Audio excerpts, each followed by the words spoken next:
et il a reçu le nom qui est élevé au-dessus de tous les noms, afin qu'au nom de Jésus-Christ, tout genou fléchisse et toute langue confesse que Jésus-Christ est Seigneur, à la gloire de Dieu le Père, et tu n'es plus esclave à cause de Jésus-Christ.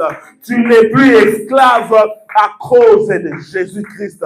Tu n'es plus esclave à cause de Jésus-Christ. Tu es devenu héritier du Père. Tu es devenu fils de Dieu à cause de Jésus-Christ. Tu es devenu héritier du Père et fils de Dieu à cause de Jésus-Christ. C'est pourquoi j'aime beaucoup Romains 8 à partir du verset 28 qui dit ceci.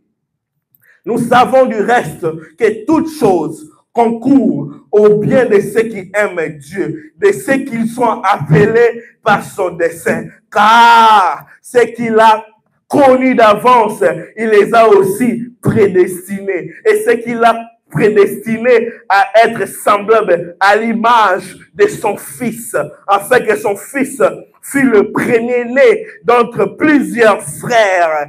Et ce qu'il a prédestiné, il les a aussi appelés. Et ce qu'il a appelés, il les a aussi justifiés. Et ce qu'il a justifiés, il les a aussi glorifiés. Que dirons-nous donc à toutes ces choses? Si Dieu est pour nous, qui sera contre nous? J'ai dit, si Dieu est pour nous, qui sera contre nous? Est-ce que si Dieu est pour nous, qui sera contre nous? Même si c'est difficile, j'ai une bonne nouvelle pour une personne ce matin. Dieu est pour nous. Même si ça ne marche pas, j'ai une bonne nouvelle ce matin. Dieu est pour nous. Même si nous sommes faibles, nous avons commencé et nous sommes qu'à 4 à 5. C'est facile.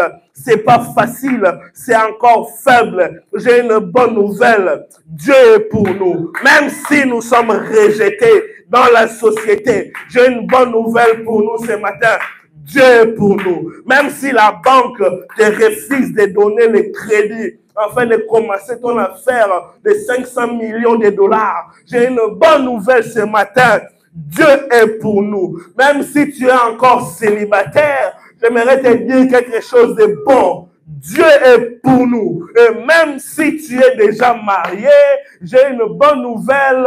Dieu est pour nous. Et même si tu as encore pas des enfants, j'aimerais dire à une stérile qui me suit en direct, Dieu est pour nous. Et même si tu as déjà des enfants et que les enfants doivent grandir et que les enfants doivent étudier, à payer les minervales, les faire voyager, les soigner, Dieu est pour nous. Et j'aime la suite.